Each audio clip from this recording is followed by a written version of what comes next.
Well, my first impression of the movie wasn't great.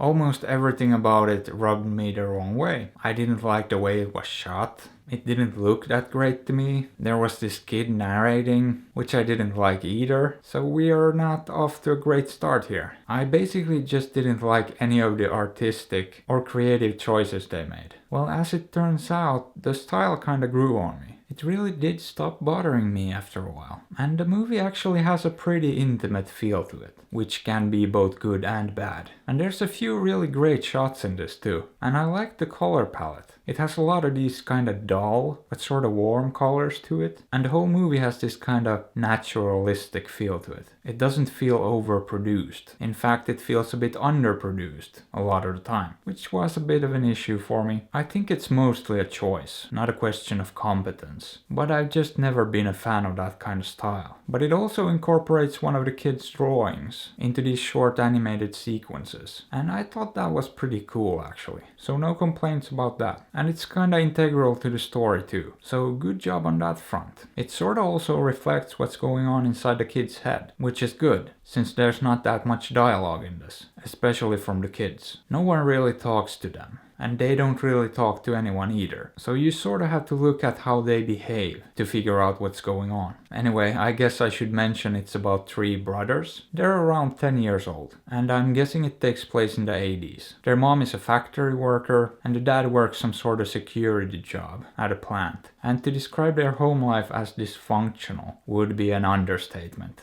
So the whole setup is kind of a bummer, which usually isn't an issue for me. I like plenty of movies that start out as bummers, and the way this thing is shot actually sells that. It helps you immerse yourself in the situation, and you really start feeling for the kids, even when they try to make the best of it, and try to figure things out on their own, and just have fun. That unstable home life just looms over the whole thing. It's always there. Sometimes things get better, sometimes worse, and the parents do seem to try. But they seem to be stuck in this just as much as the kids. And I guess that's my main problem with this movie. It's just a bummer. From beginning to end, it's just a bummer. Remember that movie Kings of Summer? I think that's what it's called. Well, this feels like a sad and depressing version of that. And you know, there are powerful moving movies that can be kinda bummers, right?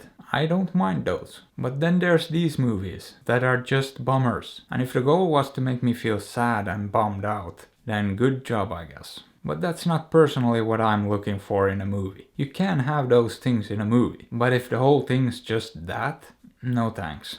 And I don't really know what the point is either. I don't know what it's trying to say. That kids in shitty homes just want to escape and eventually grow up to be troubled teens? Well, no shit. I think that's been established at this point. So yeah, this thing just kinda bummed me out and I don't know what the point was. So would I recommend it? Not really, no. On a technical level, it's a competent movie. I didn't agree with the choices they made, but they did know what they were doing. But as a whole, as an experience, I just didn't like it at all. So probably skip this one. Or if you like feeling bummed out, don't. However, I'm not your dad.